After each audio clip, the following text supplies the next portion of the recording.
मैं doctor Rita Merchant ओम टू टॉम के जरिए से आपके सामने हेल्थ केयर के बारे में बोलती हूँ। पहले शादी के पहले क्या जांच करवानी चाहिए, क्या खतरे से अपने को मुक्तता मिलती है, ये बात हो गई। उसके बाद अपन गर्भवती माता के बारे में बात किए और फिर तंदुरुस्त और अच्छी सेहतमंद बच्चा कैसे पैदा हो इसके बारे में बात किए।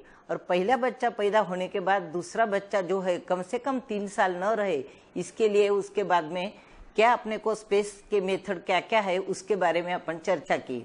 अभी बच्चा तो पैदा हो गया, लेकिन बच्चा जब पैदा हुआ तो उसने पहली सांस जो लिए तो उस सांस में कितने जरासीम हवा में है, कितना प्रदूषण है और उसको क्या क्या बीमारी हो सकती है और वो बीमारी नहीं होनी चाहिए। इसलिए अपन क्या कर सकते हैं, क्योंकि बच्चा तो कुछ खुद तो करने वाला नहीं है, लेकिन उसको वैक्सीन देके, वैक्सीन प्रिवेंटेबल डिसीजेस माने कि टीकाकरण, कौन से टीका उनको देने हैं और उससे उसको क्या क्या फायदा होने वाला है उसके बारे में आज अपन डिटेल से बात करेंगे।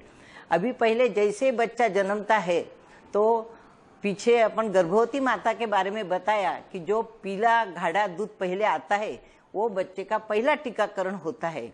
उसकी वजह से कम 1.5 महीने तक उसको कोई बीमारी न हो इसका ख्याल रख सकते हैं और इसके लिए वो पहले दूध पिलाना बहुत जरूरी है। उसके बाद जैसे बच्चा जन्मता है तो हवा में टीबी के जरासीम या पोलियो के जरासीम तो घूमते ही रहते हैं और यदि बच्चा कमजोर हो तो उसको वो बीमारी तुरंत हो सकती है। इसके लिए बच्चा जन्मते ही उसको पहले 2-3 घंटे में ही पोलियो के 2 बूंद पिलाना बहुत जरूरी है और टीबी का टीका देना बहुत जरूरी है। उसी तरह से आजकल हेपेटाइटिस बी माने काविल का जो है उसका भी टीका देते हैं। तो ये सब टीके तुरंत देने चाहिए। इसके बारे में बहुत गलतफहमी रहती है, इतना सा छोटा बच्चा तुम उसको कैसे इंजेक्शन देंगे, हम नहीं लेंगे। तो इसके लिए जन जागृति करना भी बहुत जरूरी है। अभी टीबी के जो जरासीम है वो तो हवा में पूरे घूमते ही है और हमारे मालेगांव में तो पावरलूम की वजह से जो पार्टिकल्स इधर उधर रहते तो वो श्वास में से जाके टीबी की बीमारी बहुत फैलती है और मुझे बोलते हुए खेद होता है कि लाखों लोग टीबी की वजह से मरते हैं। तो पहले जो टीबी का टीका लगाना है वो बाएं हाथ में ऊपर के बाजू में एक दवा रहती है, वो खाली चमड़ी के नीचे दे देते हैं और उसकी वजह से वो जो जरासीम है तो उसमें भी टीबी के ही जरासीम देते हैं, लेकिन लाइव एटेन्यूएटेड यानी अधमरे बैक्टीरिया उसमें देते हैं। अधमरे बैक्टीरिया देने के बाद अपने खून में जो सफेद पेशियां रहती है कि जो रोग प्रतिकार के लिए ये सब जरासीम से झगड़ने लगती है, तो ये व्हाइट पेशी जब झगड़ा करती है उसके साथ तो धीरे धीरे उनको आदत हो जाती है और फिर अपने बदन में उसकी प्रतिकार शक्ति आ जाती है। जब टीबी का टीका लगाते हैं तो वो जगह पर खास बात ध्यान रखनी है कि स्पिरिट नहीं लगाना चाहिए। कोई भी इंजेक्शन देते हैं तो पहले स्पिरिट लगाते, लेकिन इसमें वो बैक्टीरिया होने की वजह से यदि स्पिरिट लगाया तो वो बैक्टीरिया मर जाएंगे। इसलिए खाली डिस्टिल वाटर से वो जगह साफ करके उसके ऊपर वो टीका लगाते हैं। ये टीका लगाने के बाद वहां पर एक बड़ा ऐसा उभार आता है, फुंसी जैसा हो जाता है, उसमें थोड़ा मवाज भी होता है, तो ये अच्छे लक्षण है। उसका मतलब ऐसा है कि अपनी सफेद पेशियां जीत रही है और वो बैक्टीरिया हार रहे हैं, तो ये अच्छी बात है। ऐसा जब मवाज हो जाता है तो उसके लिए उसको कुछ भी ड्रेसिंग करना नहीं है, उसको दवा लगाना नहीं है, कुछ भी करना नहीं है, खाली साफ कपास से वो साफ कर लेना है और दिन में 2-3 बार साफ करना है। बहुत अहमियत की बात एक ध्यान में रखनी है कि जब नहलाते बच्चे को तो रगड़ रगड़ के नहलाते। जब बीसीजी का यानी टीबी का टीका देते हैं तो उसको 8 दिन तक वो जगह पर रगड़ना भी नहीं है। और वो रगड़ना नहीं इसके लिए कि वहां से जरासीम अपनी सफेद पेशियां जो है वो काम करेगी और उसके बाद वहां पर एक दाग रह जाएगा, उसको स्कार बोलते हैं। वो बीसीजी का स्कार जो है, जब भी हेल्थ वर्कर घर पर जाते और बच्चे का सर्वे करते हैं तो पहले बाएं हाथ पर वो स्कार देखते हैं। यदि स्कार आ गया तो इसका वैक्सीन सक्सेस हुआ ऐसा समझा जाता है। इसके लिए बीसीजी का इतना खास ख्याल रखना जरूरी है। अभी कभी कभी समझो स्कार नहीं आया, उभार नहीं आया, कुछ भी नहीं हुआ तो भी चिंता की बात नहीं है। कोई का जब हम बोलते हैं पेशेंट को कि भाई इसको उभार आएगा, तुम डरो मत, मवाज होगा, डरो मत, तो वो बोलते फिर वापस दे दो ना दूसरी बार। तो बीसीजी का वैक्सीन कभी भी रिपीट नहीं करना है। स्कार नहीं आया तो भी उसका मतलब उसको उसकी रेजिस्टेंस पावर यानी प्रतिकार शक्ति आ गई है। अभी ये टीबी का टीका लगाने का मकसद जो है, उसके लिए थोड़ा टीबी के बारे में अपन जानकारी करेंगे। टीबी एक ऐसी भयानक बीमारी है कि उससे खांसी आना, बहुत दिन तक बुखार आना, कोई भी एंटीबायोटिक के असर नहीं होना, ऐसा सब होता है। आखिरी में तो ऐसे हो जाता कि सांस लेना भी उसको मुश्किल हो जाती। और टीबी जब बहुत बढ़ जाती है तो फेफड़े में पानी होता है, मस्तिष्क में पानी हो जाता है, मेनिंजाइटिस हो जाता है। इसके लिए जब भी कभी कोई भी बीमारी, कोई भी बुखार 1-2 महीने तक अच्छा नहीं होता है या खांसी अच्छी नहीं होती है, तो मन में टीबी की बीमारी का अपन संभावना रखनी चाहिए। और उसकी जांच कैसे करते हैं, तो जो बलगम आता है वो बलगम 24 घंटे से ऐसे 2 उसके सैंपल लेके जांच करने को देते हैं।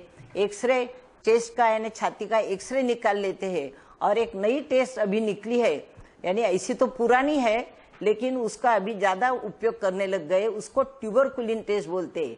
उसके लिए हाथ के ऊपर के साइड पर चमड़ी के नीचे एक दवा देते हैं और उसको 72 घंटे से उसका असर देखते हैं। यदि वह जगह फूल गई तो इसको टीबी है ऐसा समझा जाता, उसको ट्यूबरकुलिन टेस्ट पॉजिटिव ऐसा बोलते हैं, या मैंटॉक्स टेस्ट भी बोलते हैं। यानी एक्सरे के जरिए बलगम की जांच करके और मैंटॉक्स टेस्ट, ऐसे 3 इससे अपने को टीबी की बीमारी मालूम पड़ जाती है। एक बार टीबी की बीमारी मालूम पड़ गई तो डरने की कोई बात नहीं है। बहुत अच्छी दवा भी निकली है। उसमें गवर्नमेंट जो हॉस्पिटल है वो बहुत ही अहम रोल करती है। उसमें डॉट्स ट्रीटमेंट यानी टीबी के लिए जो दवा देते हैं तो डायरेक्ट ट्यूबरकुलिन टेस्ट उसको बोलते हैं। तो जो गोलियां दिए जाती है वो गोलियां हेल्थ वर्कर वो पेशेंट के घर पर जाके देती हैं, क्योंकि टीबी के ट्रीटमेंट में बहुत बड़ी बात ध्यान में रखनी है कि उसमें एक भी दिन नागा नहीं होना चाहिए। एक भी दिन गोली में नागा हो गया तो फिर तकलीफ हो सकती है। और पेशेंट जो है उनको पहले से बहुत कमजोरी रहती है, खांसी से हैरान होता है, भूख नहीं लगती है, बुखार रहता है, वो लोग दवा लेने में आलस करते क्योंकि थोड़ी बड़ी गोलियां रहती। तो हेल्थ वर्कर घर जाके उनको डायरेक्ट ये दवा देती है। तो ये डॉट्स प्रोग्राम गवर्नमेंट ने बहुत अच्छा हाथ में लिया है, तो उसको सबने सहयोग करना। मेरी सब आप लोगों को विनती है कि जब भी टीबी का बीमारी हो किसी को भी, तो ये दवा वो बराबर लेते हैं या नहीं लेते हैं। अनेक सोशल वर्क भी आप कर सकते हो। तुम्हारे मोहल्ले में, गली में किसी को टीबी है तो उसको तुम ये मदद करके दवा लेने के लिए उसको मंजूर कर सकते हो। ये हुआ टीबी के बारे में। अभी ये पोलियो की बीमारी, पोलियो जो है तो जन्मते 2 बूंद वो पोलियो की दवा पिलानी रहती है।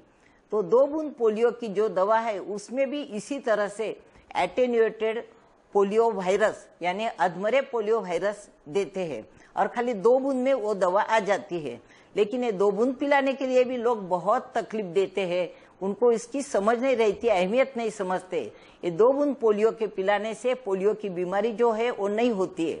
और पोलियो की बीमारी जो है वो 0 से 0 यानी जन्म हुआ तुरंत बच्चे को हम 0 एज बोलते हैं, वहां से 15 साल तक कोई भी लड़के को, बच्चे को हो सकती है। और ये पोलियो की बीमारी कैसी समझने की, तो अचानक थोड़ा बुखार आके हाथ या पाँव एकदम लूलापन आ जाता है, वो खड़ा भी नहीं रह सकता, हाथ भी नहीं कर सकता है। ये जो अचानक लूलापन आ जाता है उसको AFP बोलते, यानी एक्यूट फ्लैसिड पैरालिसिस। एक्यूट यानी अचानक हुआ, फ्लैसिड यानी लूलापन, और पैरालिसिस यानी हाथ पाँव उसके काम में से गए। तो यदि कोई भी लड़के को, लड़की को 15 साल के अंदर अचानक यदि ऐसा अपने को दिखता है तो उसका रिपोर्टिंग करना बहुत जरूरी है। और यहाँ पर ये डॉक्टर लोगों की जिम्मेदारी बढ़ जाती है। जो गली के, मोहल्ले के डॉक्टर है या जो भी उनके फैमिली डॉक्टर है, यदि ऐसा दिख जाए तो गवर्नमेंट को तुरंत रिपोर्ट करना चाहिए, नहीं तो एक गुनाह हो सकता है और इसके ऊपर केस भी हो सकती है।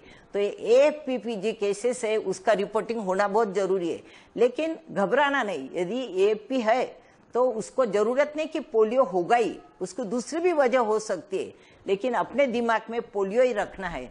और उसके लिए पोलियो के जरासीम जो है वो आंतड़े में से, संडास में से बाहर पड़ते हैं। तो ऐसे लड़के का या लड़की की संडास की तपास करवाना जरूरी है। वो भी 24 घंटे से 2 सैंपल लेते हैं और वो 2 सैंपल लेके यदि उसमें पोलियो के जरासीम आ गए तो फिर उसको ट्रीटमेंट चालू करनी पड़ती है। लेकिन एक बात ध्यान में रखना है कि लोग बोलते हैं कि सब टीके के इंजेक्शन लेते, पोलियो क्यों मुंह से देना है? क्योंकि पोलियो के जो जरासीम है वो जरासीम आंतड़े के अंदर ही रहते हैं और आंतड़े में ही बढ़ते हैं, तो उसमें से बाहर पड़ते हैं। इसके लिए मुंह से दवा देनी पड़ती है। लेकिन अभी इंजेक्शंस भी निकले हैं और इंजेक्शंस भी देना जरूरी है, क्योंकि बाकी सिस्टम सब न खराब हो जाए, इसके लिए इंजेक्शन भी पोलियो के डोसेस में दिए जाते हैं। अभी ये जो पोलियो की बीमारी है, तो उसके लिए पहली बात तो जब ऐसी लूलापन आ जाए तो जनरली अपना क्या समझ रहता है कि भाई तेल लगाओ, मालिश करो, उसको अच्छा हो जाएगा। पोलियो की बीमारी में उसके जो स्नायु यानी मसल्स है एकदम वीक और इरिटेबल रहते, कोई भी मसाज करना नहीं है, एकदम ध्यान रखना है, उसको तेल लगाना नहीं है, मसाज करना नहीं है। और सबसे अहम बात डॉक्टर लोगों ने ध्यान रखनी है, लेकिन डॉक्टर को तुम घर में की हिस्ट्री देंगे तो ही वो समझेंगे ना। इंजेक्शन नहीं देना है, कोई भी दूसरा बुखार है, उसको दूसरी कोई तकलीफ है तो पोलियो के बारे में मसाज नहीं करना, इंजेक्शन नहीं देना, ये दो चीजों का खास ख्याल रखना है। उसके बाद उसको एकदम आराम देना है, उसको जरा भी एक्सर्शन नहीं करना है, और जिस पाँव को लूलापन आया है उसको गर्म कपड़े से ढक के रखना है, उसको ज्यादा हवा नहीं लगे ये ध्यान रखना है, और उसको आराम देके उसको एश्योरेंस देना, उसको थोड़ा तसल्ली देना कि नहीं तेरा सब अच्छा हो जाएगा, उसको घबराना नहीं है। तो ये जो पोलियो की बीमारी है, इसको तो बहुत ही गवर्नमेंट ने और रोटरी क्लब ने, WHO ने बहुत बड़े पैमाने में 1995 से इतनी जोरों शोरों से उसका पोलियो निर्मूलन मुहिम लिए है कि आप अभी देखते हो कि मालेगांव में भी 2010 में 4 केसेस निकली थी नयापुरा में, लेकिन अभी 5 साल से एक भी केस नहीं निकली है। और पोलियो फ्री वर्ल्ड कब कहा जाएगा? जब 3 साल कॉन्सिक्वेंटली एक भी केस कोई देश में नहीं रहेगा, तभी ये हो जाएगा। और मुझे बोलने में खुशी है कि दुनिया में से लगभग एक बलूचिस्तान, अफगानिस्तान, ये दो तीन देश छोड़े तो सब जगह में पोलियो का निर्मूलन हो गया है। और अपने भारत सरकार ने बहुत बड़े पैमाने में इसके पीछे मेहनत की है, इसलिए पोलियो का डोज जो है पिलाना जरूरी है। दूसरी बात, पोलियो डोज जो है तो खाली एक बार पिला के काम नहीं होता है, उसके लिए हर साल में 2 बार नेशनल इम्यूनाइजेशन डे यानी NID आता है। तो मैं सबको और एक बार रिक्वेस्ट करूंगी कि जितनी बार पोलियो का डोज पिलाना है, कभी कभी साल में 25 बार भी पिलाना आता है। जिस क्षेत्र में ज्यादा पोलियो है वहां पर हर महीने भी ऐसी मुहिम लिए जाती, तो जितनी बार पोलियो का डोज पिलाने आए उतनी बार प्लीज पोलियो डोज पिलाना। ये हुआ टीबी के बारे में और पोलियो के बारे में। अभी हेपेटाइटिस बी यानी एक काविल की जो बीमारी है, तो ये तो बहुत ही खतरनाक बीमारी रहती है। हेपेटाइटिस बी, काविल के बहुत सारे प्रकार है, लेकिन उसका टीका जो है तो हेपेटाइटिस बी का निकला है, वो भी जन्मते ही देना जरूरी है। उसमें दाई बाजू पेशेंट को दर्द होता है, उसकी पेशाब पीली हो जाती है, आंखें पीली हो जाती है, और ये सब जो लक्षण है तो ये खून में फैला हुआ काविल रहता। इसके लिए इससे कभी कभी अंदर के अंदर खून खराबा, ब्लीडिंग चालू हो जाता है और बच्चा मर जाता, तो भी कभी कभी डायग्नोसिस नहीं होता है। इसके लिए पहले ही हेपेटाइटिस बी का ये देना बहुत ही जरूरी है। उसके बाद डिप्थेरिया माने बहुत ही खतरनाक बीमारी है, और वो अपनी श्वास नलिका जो है, श्वास नलिका के ऊपर एक ऐसे मेम्ब्रेन आ जाता है वो बीमारी का, और श्वास लेने में तकलीफ होती है। वो बच्चे को अचानक बुखार आता, एकदम श्वास लेने में तकलीफ होती, और कभी कभी बच्चा एक दिन में भी मर सकता है। और ये डिप्थीरिया जैसी खतरनाक बीमारी जो है, तो उसके लिए फिर एक दूसरे का, दूसरी इससे खतरे की बात यह है कि वो संसर्गजन्य है। एक बच्चा यदि दूसरे के साथ खेलता है, घर में भाई बहन है, तो दूसरे को भी तुरंत लग सकती है। इसके लिए इसको आइसोलेटेड वार्ड बोलते हैं। तो सरकार खास इंतजाम करती है कि ऐसे वार्ड रखते कि जहाँ खाली डिप्थीरिया का ही पेशेंट है, वहां पर मास्क लगा के जाना है, उनको भी मास्क लगाना है, माँ बाप को भी उनके बहुत जाने नहीं देना है, और उसको फ्लूइड ज्यादा देना है, अच्छा तरह से खाना देना है, और बाकी बुखार रहा तो बुखार की दवा बाकी तो सब चालू कर ही देते हैं, एंटीबायोटिक वगैरह। लेकिन डिप्थीरिया बहुत ही खतरनाक बीमारी है, इसलिए उससे बचने के लिए उसका भी अपने को टीका करना है। वो टीका जो है तो डिप्थीरिया अकेले का टीका नहीं रहता है, लेकिन उसके खून की जांच की है तो खून में वो एंटीबॉडीज आ जाती और कंफर्म हो जाता कि ये डिप्थीरिया है। अभी एक बार कंफर्म हो गया कि डिप्थीरिया ये मोहल्ले में या घर में है, तो उसको तुरंत हम मास वैक्सीनेशन करते, यानी वहां के जितने बच्चे सबको तुरंत डिप्थीरिया का टीका देना ही पड़ता है। और उसका पूरा सर्वे कर लेते हैं, कहाँ से आया, कोई बाहर गांव गया था क्या, या और किसी को बुखार आया है क्या, वो गली में मोहल्ले में उनके कुटुंब में किसी को ज्यादा बुखार आया या गले में दर्द भी रहा तो भी उसको डिप्थीरिया सस्पेक्टेड समझ के इसको मुहिम ले लेते हैं और अगले बच्चे की मौत फिर उससे बच सकती है। अभी दूसरी काली खांसी। काली खांसी माने जिसको अपन हुपिंग कफ बोलते हैं। ये काली खांसी बीमारी भी ऐसी है कि जब खांसी आती है बच्चे को तो एक सर की खांसी आती है और हुप यानी बोलते जैसे कि अपन मंकी हुपिंग, मंकी जब जाता है तो कैसे अपन बोलते हुप हुप हुप, माकड़ बोलते किसको, मंकी को बोलते हैं ना माकड़, तो हुप हुप हुप करता है। तो ये जो खांसी आती है वो भी ऐसे हुप जैसी कंटिन्यूअस आती रहती है, वो बंद ही नहीं होती है। और कब बंद होती है कि जब बच्चे को उल्टी हो जाए तब उसकी वो खांसी थोड़ी देर रुकती है, आधा एक घंटा रुकने के बाद वापस उसको अटैक आता है, इसलिए उसका नाम ही हुपिंग कफ है। उसका टिपिकल आवाज भी एक टिपिकल रहता है, जैसे कि कांसे के बर्तन को अपन टन टन टन टन आवाज करे उसी तरह से उसके छाती में से आवाज भी आती है। और ये जो है हुपिंग कफ का डायग्नोसिस होना बहुत जरूरी है। ऑर्डिनरी कफ से एक कफ बहुत ही अलग रहता है और इसमें उल्टी होती है तब बच्चा पूरा लाल हो जाता है। ये 3 लक्षण ध्यान रखने के, वापस रिपीट करती हूँ कि खांसी जो आती है वो कंटिन्यूअस आती है, उसके बाद उल्टी हो जाती है और बच्चा पूरा लाल हो जाता है और एकदम थक जाता है। तो ये जो काली खांसी है उसका भी टीका लगाना जरूरी है। अभी काली खांसी का जो डायग्नोसिस है वो ऐसा सब लक्षण देख के तो होता ही है, लेकिन खून की जांच किए तो खून की जांच में से भी अपने को समझ जाता है। तो ये 2 चीजें हो गई। तीसरी चीज जो है धनुर्वात, यानी धनुर्वात, काली खांसी और एक घट सर्प यानी डिप्थीरिया, मराठी में उसको घट सर्प बोलते हैं। ये 3 बीमारी का जो है तो उसका वैक्सीन आता है, लेकिन अभी उसमें नया गवर्नमेंट ने ऐड किया है पेंटा वैक्सीन बोलते, पेंटा माने 5। तो इसमें उन्होंने काविल और मेनिंजाइटिस यानी मस्तिष्क की जो बीमारी है वो भी उन्होंने ऐड किया है। यानी पहले वो 2 अलग प्रिक करनी पड़ती थी, इसकी अलग रहती थी, तो अभी एक ही प्रिक में, एक ही इंजेक्शन में 5 वैक्सीन दिए जाते हैं। अभी बात करेंगे धनुर्वात की। अभी धनुर्वात जो है तो धनुर्वात जन्मते ही बच्चे को टीका लगाने के पहले भी हो सकता है। उसकी वजह क्या है तो उसकी माता की तरफ इसका दोष जाता है। मैंने जब जच्चा और बच्चे की ये करने का बोली थी कि सेहत के लिए क्या ख्याल रखना, तो आप लोगों को याद होगा मैं बोली थी कि 7वें और 9वें महीने में या 5वें या 7वें महीने में धनुर्वात का टीका माँ को लगाना जरूरी है। और ये भी बताया था कि माँ को जो टीका लगाते हैं उसका बच्चे पर पूरी असर होती है और बच्चे को भी उसके अगेंस्ट इम्यूनिटी आती है। तो यदि माँ ने धनुर्वात का टीका उसके गर्भवती है तब नहीं लिया है या डिलीवरी के समय बराबर स्टेरिलाइजेशन नहीं हुआ है, मैं ऐसा नहीं बोलती कि खाली दाई करती है जज की तभी साफ सफाई नहीं रहती या निर्जंतुक यानी स्टेरिलाइजेशन नहीं होता। बड़े बड़े हॉस्पिटल में भी ये गलती हो सकती है, ड्रम बराबर नहीं लगाया है, कुछ स्टेरिलाइजेशन इंस्ट्रूमेंट सीजर वगैरह नहीं हुआ है, तो वो बच्चे को धनुर्वात हो सकता।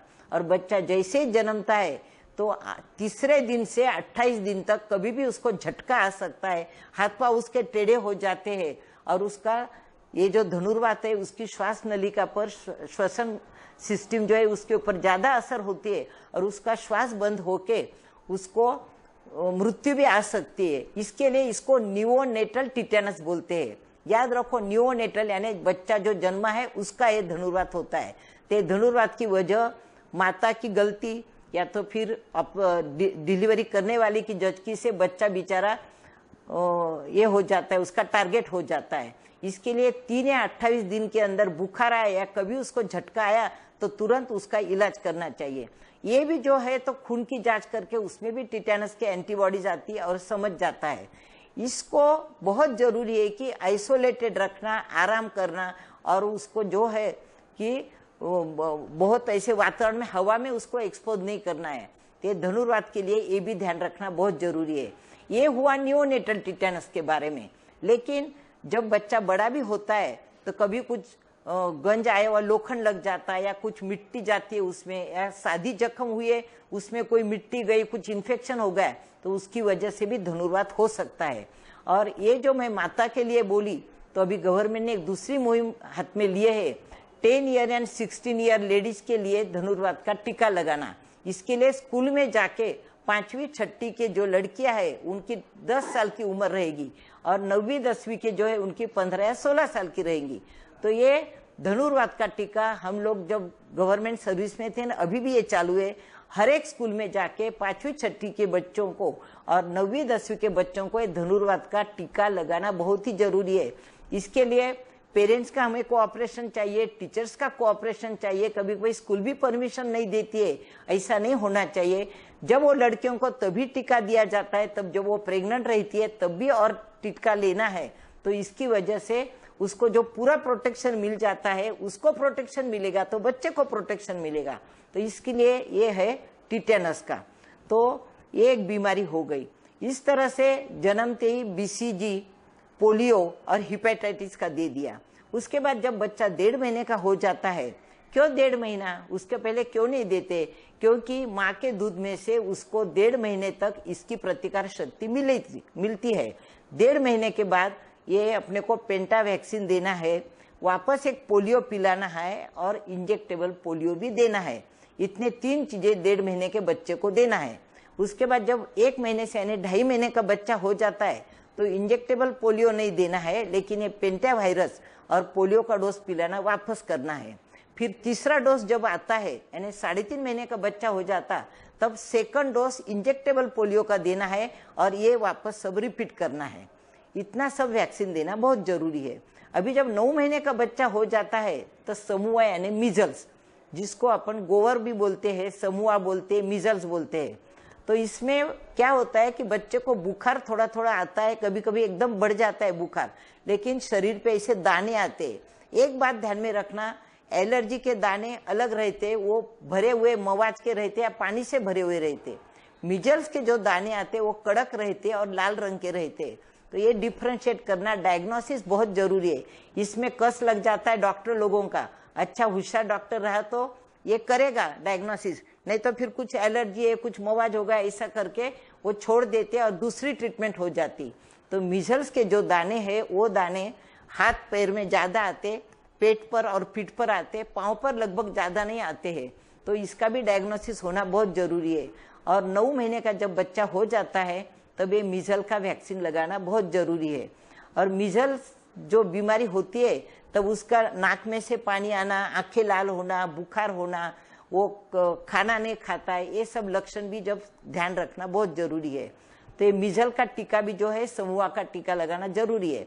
समूह के लिए एक और बात ध्यान रखनी है कि जब समूहा हो जाता है तो उसकी असर बच्चेदानी के बाजू में जो नलियां रहती है लड़कियों को, उसके ऊपर असर होती है।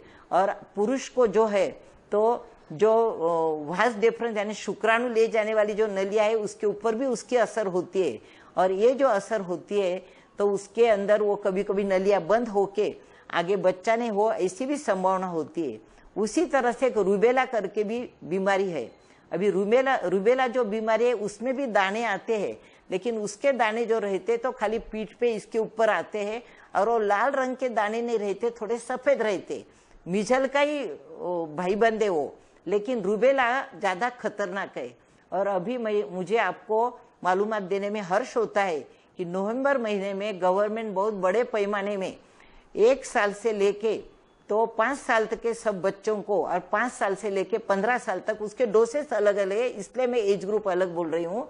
तो उसके डोसेस पूरे स्कूलों में सब जगह में ये मुहिम लेने वाले हैं। 1.5 महीने तक ये मुहिम चलने वाली है और उसकी तैयारियां अभी से चालू हो गई है। गवर्नमेंट सब स्कूल से कांटेक्ट कर रही है, सोशल ऑर्गेनाइजेशन से कांटेक्ट कर रही है, मेडिकल ऑफिसर को ट्रेनिंग दे रही है। बॉम्बे जा जाके यहाँ के मेडिकल ऑफिसर ट्रेनिंग ले रहे और ये एमआर करके यानी मीजल एंड रूबेला इसका ही है।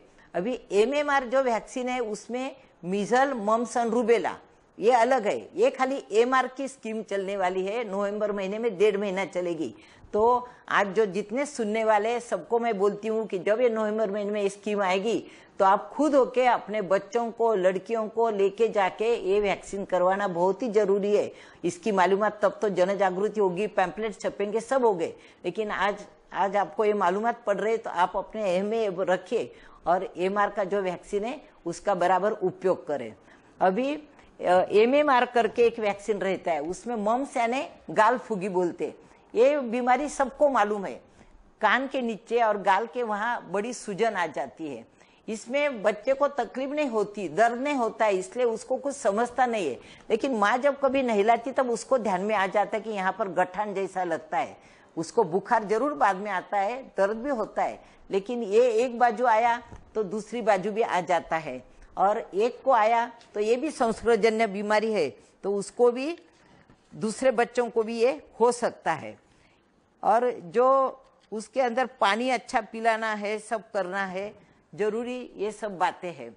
अभी जब मीजल्स हो जाता है तो मीजल्स होने के बाद उसके साथ विटामिन ए का डोसेज देना क्यों जरूरी है? क्योंकि मीजल्स के अंदर जो आंतड़े के अंदर अपना म्यूकस मेम्ब्रेन, एकदम पतला मेम्ब्रेन रहता है, उसके ऊपर असर होती है। तो विटामिन ए देने से थोड़ा सा वो मेम्ब्रेन स्ट्रांग बनता है।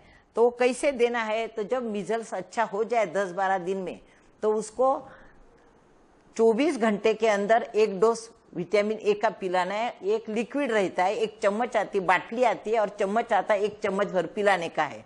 उसके बाद 6 महीने से दूसरा डोज और 6 महीने से तीसरा डोज, ऐसे सब मिलके 6 डोसेज देना है।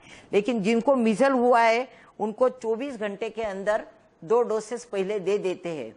तो मीजल्स के बाद विटामिन ए का डोज देना बहुत ही अहमियत बात रखता है।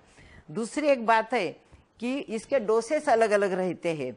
पहले 6 महीने तक के बच्चे को यदि हुआ है मीजल तो 50,000 इंटरनेशनल यूनिट देना है। 6 महीने से 11 महीने के बच्चे तो 1 लाख इंटरनेशनल यूनिट देना है। मैं आप लोगों को ये देना नहीं है, लेकिन मालूमात के लिए बोल रही हूँ क्या करना चाहिए। 12 महीने के ऊपर रहा तो 2 लाख इंटरनेशनल यूनिट, यानी वो डोसेस रहता 0.5 cc, 1 cc, 2 cc, ऐसा डोसेस देना जरूरी है। और ये जो डोसेस है तो ये डोसेस जरूर आप सबने लेना है। और एक फुंसी वाली बीमारी रहती है जिसको चिकन पॉक्स बोलते या कांजना बोलते, मराठी में कांजना बोलते, मुझे हिंदी लफ्ज याद नहीं है, अभी मालूम नहीं है, कांजना बोलते हैं। तो वो एक बीमारी रहती, यानी रैश वाली 3 बीमारियां आप ध्यान में रखो, मीजल्स, चिकन पॉक्स और रूबेला, ये तीनों चीजों की ध्यान रखना जरूरी है। अभी जब ये सब बीमारी हो गई है, हेपेटाइटिस बी, उसी तरह से मेनिंजाइटिस की बीमारी, मेनिंजाइटिस की जो बीमारी है तो उसमें अपने मेंदू के ऊपर एकदम पतला कवर रहता है, तो वो कवर पर पानी जम जाता है। पानी जम गया कि सब जो अपने अंदर की नसें से, नर्व्स है, उसके ऊपर प्रेशर आता, और प्रेशर आने के बाद उसको झटके आने लग जाते। झटके आने के बाद थोड़ी सी उसकी मेंटल स्थिति भी कंफ्यूज हो जाती है, उसको समझता नहीं अपन क्या कर रहे, क्या बोल रहे, कुछ समझता नहीं है। और ऐसे कंफ्यूजन स्थिति में वो जो मेनिंजाइटिस वाली व्यक्ति है उसको झटके आए, तो झटके आने के बाद यदि उसकी जबान कट जाए, अंदर दांत में अंदर जबान आ जाए तो वो कट हो जाती है। कभी गिर गया तो हेड इंजरी होके, मेनिंजाइटिस तो बाजू रह जाता, लेकिन गिर गया तो हेड इंजरी से भी वो मर सकता है। ये जो सब चीजें, मेनिंजाइटिस बहुत ही खतरनाक बात है। उसको बुखार आता है, चिड़चिड़ापन होता है, लेकिन ये खतरनाक बीमारी है तो भी उसका इलाज भी है। इलाज क्या करना है? तो पहले तो जांच करवा लेना है। तो सीएसएफ यानी अपनी जो रीढ़ की हड्डी है जिसको वर्टिब्रल कॉलम बोलते हैं, तो ये जो मेनिंजाइटिस की बीमारी है तो रीढ़ के हड्डी में से पानी निकाल के उसको सीएसएफ बोलते हैं। वो अलग प्रकार का पानी रहता है, वो निकाल के उसकी जांच करते, और उसमें ये जो बैक्टीरिया है वो मिल गए तो फिर वो मेनिंजाइटिस की बीमारी पूरी लेबल करके उसको एडमिट करके सब ट्रीटमेंट हो सकती है। यदि जल्दी डायग्नोसिस हो गया तो वो बीमारी ज्यादा फैलती नहीं है और ज्यादा खतरा नहीं रहता है। लेकिन ये मेनिंजाइटिस की बीमारी में बच्चे को या बड़े को, किसी को भी हो तो बहुत ही इरिटेबल रहते हैं, चिड़चिड़ापन रहता है। इसके लिए उनको थोड़ा इसे ख्याल रखना पड़ता है और नर्सिंग केयर बहुत अच्छी देनी पड़ती है। ये जो मेनिंजाइटिस है उसमें एक जापानीज एनकेफेलाइटिस यानी मेंदू की बीमारी, इसमें एक जापानीज तरीका जो आता है, वो जो वैरायटी है वो ज्यादा खतरनाक रहती है। उसका अभी तक वैक्सीन भी नहीं निकला है, और उसकी जांच होके मालूम पड़ जाता है तो जैसे लक्षण दिखेंगे, बुखार है बुखार की दवा दो, खांसी है खांसी की दवा दो, ऐसा सब कर सकते हैं। तो जापानीज एनकेफेलाइटिस, ये एक वैक्सीन अभी तक नहीं आया है, लेकिन मेनिंजाइटिस का वैक्सीन है। अभी नए इसमें न्यूमोकोकल यानी न्यूमोनिया जो होता है उसका भी वैक्सीन अभी निकला है। तो न्यूमोकोकल का जो वैक्सीन है तो उसको 6 महीने के अंदर ही देना पड़ता है। उसके 3 डोसेस रहते हैं। पहला डोज जो है 6 महीने का है तब देने का, फिर 2 महीने का बच्चा हो जाए तब, 4 महीने का हो जाए तब और 6 महीने का हो जाए तब। इस तरह से 4 डोसेस देने पड़ते हैं। और ये 4 डोसेस खत्म होने के बाद एक बूस्टर डोज आता है, वो 1 साल के बाद बूस्टर डोज देना पड़ता है। ये इंट्रामस्क्यूलर यानी इंजेक्शन के स्वरूप में रहता है। इतना सब होने के बाद जब बच्चा बड़ा भी हो जाता है तो उसको, और जब 12 साल का हो जाए तब भी 1 डोज ये न्यूमोकोकस का देते हैं। तो इससे जो न्यूमोनिया की बीमारी होती है, न्यूमोनिया सबको मालूम है, फेफड़े की बीमारी रहती है, उसमें सांस लगती है, तो वो बीमारी होती नहीं है, समझो हुई तो भी उसकी इतना खतरा नहीं रहता, वो जल्दी ठीक हो सकता है। उसी तरह से अभी टाइफाइड का भी वैक्सीन निकला है। टाइफाइड की बीमारी जो है वो आंतड़े की बीमारी होती है, उसमें आंतड़े के अंदर अल्सर यानी सब जख्म हो जाती है। इसके लिए आपको मालूम होगा, सबको जो देखने वाले लोग हैं सबको मालूम होगा, टाइफाइड हुआ तो अनाज नहीं देते खाने को। क्यों नहीं देता है, कभी किसी ने पूछा भी नहीं होगा, लेकिन आज ये बात समझ लो कि अंदर जख्म रहती है, जख्म के ऊपर अनाज गया तो उसको और इरिटेशन होगा, उल्टी चालू होगा, ये हजमा नहीं होगा। इसलिए टाइफाइड के पेशेंट को कभी भी खाली हल्का खुराक या लिक्विड ही देना पड़ता है। तो ये बात अच्छी तरह से आप समझ लो। तो टाइफाइड का भी जो है वैक्सीन, उसको भी 6 या 9 महीने के अंदर 2 डोसेस में देना पड़ता है, 1 महीने के बाद उसको देना पड़ता है। और बूस्टर जो है वो 3 साल या 5 साल तक एक बूस्टर का डोज देना पड़ता है। और 5 साल के बाद समझो बच्चा 5 साल का हो गया तो टाइफाइड का वैक्सीन नहीं दे सकते, उसके लिए ओरल 3 कैप्सूल आती है, वो कैप्सूल अल्टरनेट डे 3 कैप्सूल पूरी करनी पड़ती है। और यदि 5 साल के अंदर बीमारी है तो उसको बीमारी अच्छी होने के बाद भी ये वैक्सीन दे सकते, तो फिर अगली बार टाइफाइड नहीं होता है।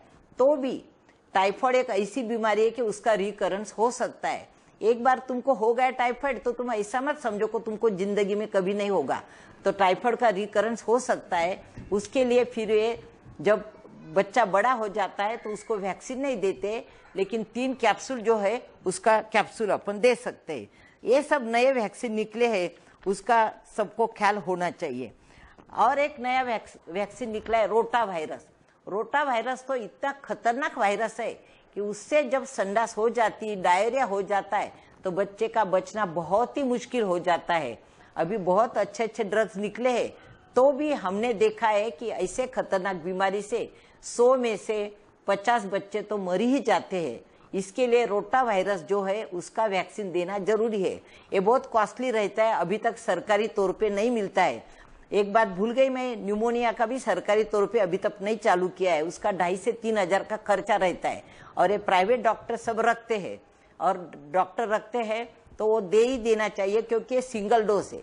मल्टी डोज वायल रही तो कभी कभी प्राइवेट डॉक्टर में अपना ये खतरा रहता है कि 2 पेशेंट मिले तो 2 पेशेंट को दे दिया, उन्होंने रख दिया फ्रिज में। इसको कोल्ड चेन मेंटेनेंस बोलते हैं। मुझे बोलने में बहुत खुशी होती है कि सरकारी तौर पे मैंने भी सर्विस की है 22 साल, अभी भी मैं हमेशा जाती हूँ, देखती हूँ। तो सरकारी तौर पे कोल्ड चेन मेंटेनेंस यानी हर एक वैक्सीन है 2 से 8 डिग्री टेम्परेचर में रखना पड़ता है। वो उसके ऊपर सब इंडिकेटर आता है कि पोटेंट है या नहीं है वैक्सीन। तो रोज वैक्सीन के लिए निकलते तो लोग वायल देखते हैं, उसके लिए लेडी मेडिकल ऑफिसर, उनके बाद PHN, ANM, फिर सुपरवाइजर, ऐसा पूरा एक ग्रुप रहता है और हर एक ग्रुप वो चेक करता है कि उसकी पोटेंसी है या नहीं। प्राइवेट में इतना कोई चेक नहीं करता है। इसके लिए जो भी वैक्सीन देना है, जितने अवेलेबल है सरकारी तौर पे, तो आप लोग वहां पर दो, तो उसकी ज्यादा अच्छी तरह से अहमियत रखी जाती है और उसकी पोटेंसी भी रहती है। तो रोटा वायरस का जो वैक्सीन है वो 12 हफ्ते के अंदर यानी 3 महीने के अंदर देना रहता है। और वो जो तब तक नहीं दिया तो कम से कम वो 6 महीने तक तो भी रोटा वायरस का वैक्सीन देना पड़ता है। और ये भी वैक्सीन ओरल है, ख्याल में रखो। रोटा वायरस जैसे मैंने आपको पोलियो का बताया, उसी तरह से रोटा वायरस एक आंतड़े की बीमारी है। इसके लिए उसका ओरल ही दिया जाता है, ओरल उसका डोज रहता है, लेकिन वो सिरिंज में भर के देते हैं ओरल, क्योंकि वो स्टेराइल होता है। ये रोटा वायरस का वैक्सीन इस तरह से देना है। दूसरा एक हीमोफिलस इन्फ्लुएंजा, ये भी बहुत रेयर बीमारी है। इन्फ्लुएंजा यानी फ्लू जैसे अपन कॉमन आदमी बोलते फ्लू, लेकिन ये फ्लू इतना खतरनाक रहता है कि उसमें ब्लीडिंग टेंडेंसी रहती है, इसलिए उसको हीमोफिलस बोलते हैं। और ब्लीडिंग टेंडेंसी इतनी हो जाती है कि न्यूमोनिया तो ऐसा इन्फ्लुएंजा एक फेफड़े की बीमारी है, लेकिन फेफड़े में ब्लीडिंग होता है, आंतड़े में ब्लीडिंग होता है, आंख में ब्लीडिंग होता है, सब जगह में ब्लीडिंग होता। तो ये भी बहुत खतरनाक बीमारी है। इसके 3 डोसेज दिए जाते हैं। 6 हफ्ते का जब बच्चा होता है तब देना है, 10 हफ्ते का होता है तब देना है, और 14 हफ्ते का होता है। इस तरह से उसके 3 डोसेज दिए जाते हैं। इस तरह से ये जो सब है, तो बीमारियां तो मैंने बता दिए, उसके ऊपर वैक्सीन है ये भी बता दिया। लेकिन अभी ये जो बीमारी है तो उसका कैसे कैसे शेड्यूल रहेगा वो आप इसमें देख सकेंगे। बाजू में भी क्या बोलते उसको आप एडिट करेंगे, हाँ, तो ये जो शेड्यूल है आप इसमें देख सकते हो, स्क्रीन पर देख सकते हो।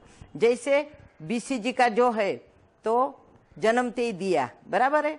फिर डीपीटी जो है, डीपीटी अपन 1.5 महीने के बाद देते, 1.5 2.5 महीना 3.5 महीने में। फिर पेंटावायरस जो है वो भी उसी तरह से देना है। मीजल 9 महीने के लिए देना है। और इसका हर एक का जो है तो जगह भी फिक्स किए हुए। बीसीजी जो है बाएं हाथ में ही देना है। जो मीजल देना है तो थाई के अंदर यानी मांडी के मिडल भाग में देना है। दूसरे जो ये वैक्सीन है ये अपर आर्म में राइट साइड में देना है। ये सब क्यों किया है, कहीं भी दिया तो फायदा होता है, लेकिन जब हेल्थ वर्कर आते हैं तो वो जब स्कार देखते हैं तो उनके लिए फिक्स एक गाइडलाइन बना दिए है कि तुम बाएं हाथ पे देखो, दाएं हाथ पे देखो, थाई पे देखो। ये सब उसके लिए सब गाइडलाइन बनाई है। और ये जो सब है तो ये सब वैक्सीन का फायदा तो मैंने बता दिया, लेकिन वैक्सीन देते तो कभी कभी कुछ तकलीफें भी हो सकती है। पहली तकलीफ जो है तो कभी कभी वैक्सीन देने के बाद एनाफिलैक्टिक शॉक आता है, यानी बच्चा कभी कभी शॉक में जाके मर सकता है। यानी ये 10 करोड़ में एक आध बच्चा ही ऐसा होता है, लेकिन ये बात ध्यान में रखनी पड़ती। उसके लिए जब भी कभी वैक्सीन देते हैं तो इमरजेंसी ट्रे तैयार रखना है, पूरा इमरजेंसी की तैयारी रखना है, आईवी रखना है, बाकी जो ड्रग रहते हैं सब इमरजेंसी के। शॉक में गया बच्चा तो क्या करना। इसके लिए कोई भी जब वैक्सीन है या प्राइवेट डॉक्टर भी देते हैं तो आप लोग जो आम आदमी जो है तो जब भी वैक्सीन के लिए जाते हैं, फिर वो सरकारी रहो कुछ भी, तुमने देख लेना है वे तैयारी है क्या नहीं तो पूछना है। तुमको हक है पूरा पूछने का, तुम अपने देश के नागरिक हो तो तुम पूछ सकते हो कि भाई इमरजेंसी तैयार है क्या नहीं। प्राइवेट डॉक्टर में भी आप पूछ सकते हो। तो एक एनाफिलैक्टिक शॉक बहुत रेयर है, लेकिन हो सकता है। दूसरी बात, जब ये इंजेक्शन देते हैं तो डीपीटी का अगर इंजेक्शन देते हैं तो जगह थोड़ी लाल हो जाती है, वहां पर दर्द होता और बच्चे को बुखार भी आता है। इसके लिए तुरंत पैरासीटामोल की गोली तो दे ही देते हैं, दवा दे देते हैं साथ में। तो इतना कुछ लाल हुआ तो डरने की जरूरत नहीं। वहां पर बर्फ लगाना है, आपको इंस्ट्रक्शन पूरी दिए जाती है, वहां पर बर्फ लगाना है, या बुखार आया तो दवा दे देने की है। और नहलाते समय वहां वो जगह पर मसाज नहीं करना है। इतनी 2-3 बातें ध्यान रखना है। कभी कभी वैक्सीन देने के बाद स्किन पर रैश आ जाती है, जिसको एलर्जिक रैश बोलते हैं, तो उसको भी लैक्टोकैलामिन या कोई भी मॉइस्चराइजिंग क्रीम लगा दो, या कुछ एंटी हिस्टामिन सेट्रिजिन जैसी दवा भी दे दिए तो भी वो अच्छा हो जाता। यानी ये कोई ज्यादा रिस्क वाली बात नहीं है, लेकिन वैक्सीन देने के बाद ये चीजें सब हो सकती है, उसका भी ख्याल रखना बहुत जरूरी है। बर्फ वगैरह लगाना, ये सब करना है। अभी ये जो सब बातें मैंने आपको बताई तो इसके लिए जन जागृति बहुत ही जरूरी है। और जच्चा बच्चा का जो रक्षा कार्ड गवर्नमेंट देती है वो कार्ड हर एक ने अपना अधिकार है। तो जब भी गर्भवती माता हो तब उसका जो कार्ड रहता है उसके साथ ही बच्चे का भी वैक्सीनेशन का पूरा कार्ड रहता है। ये कार्ड इसलिए है कि जैसे जैसे वैक्सीन होगा उसके ऊपर टिक करते जाएंगे, क्योंकि 100 बच्चे देखते किसका किसका वो ख्याल रखेंगे। तो रिकॉर्डिंग एंड रिपोर्टिंग शब्द समझ लो आप बराबर, उसका रिकॉर्डिंग एंड रिपोर्टिंग एकदम बराबर होना चाहिए। इसके लिए वो कार्ड जो है, तो जैसे अपन 1000 रुपए के नोट रही तो किसी के कितनी संभालते हैं अपन, तो ये कार्ड की लोग अहमियत नहीं रखते हैं। जब हम जाते कभी कभी इतना फटा हुआ कार्ड, रेशन कार्ड अच्छा रहेगा लेकिन ये कार्ड अच्छा नहीं रहेगा, क्योंकि इसकी उनको अहमियत ही नहीं समझती है। तो ये जो कार्ड रहता है वैक्सीन का, गर्भवती माता के लिए, बच्चे के लिए एक ही पूरा कार्ड बहुत अच्छा सरकार ने बनाया है। तो ये कार्ड तुम एकदम तुम्हारे जान से भी ज्यादा संभालो और जब भी कभी जाएंगे तब वो कार्ड लेके जाना है। इसके लिए उसके ऊपर पूरा रिकॉर्ड रहेगा, तुम्हारे बच्चे को क्या मिला क्या नहीं मिला। सर्वे के लिए भी जब तुम्हारे घर पर आएंगे तो उनको भी ये बताओ कि गलती से कुछ रह गया होगा तो वो आपको गाइड करेंगे। और आप बच्चा जो है तो उसको ये जो बोलते कवच कुंडल बोलते, कवच कुंडल यानी कि उसको एक प्रोटेक्शन है। ये इसका एक प्रोटेक्शन जो है तो तुम्हारे हाथ में है, बच्चा तो खुद नहीं जाने वाला कुछ करने के लिए। तो सब माँ बाप को और फैमिली मेंबर्स को मेरी विनंती है कि जब जब कभी आंगनवाड़ी वाले, आशा वर्कर या नर्सेस है, हेल्थ सेंटर की जब भी कभी आए या सरकार की ओर से जब भी ऐलान हो रिक्शा में या बोर्ड पर भी लिखा जाए कि भाई ये वैक्सीन अभी आया है, ये देना है, तुम्हारे बच्चे को दे दो, तो इसमें आलस न करे और अपना बच्चा जो है वो तंदुरुस्त, सेहतमंद और एकदम स्ट्रांग बने। इसी आशा के साथ मैं ये मेरा भाषण पूरा करती हूँ।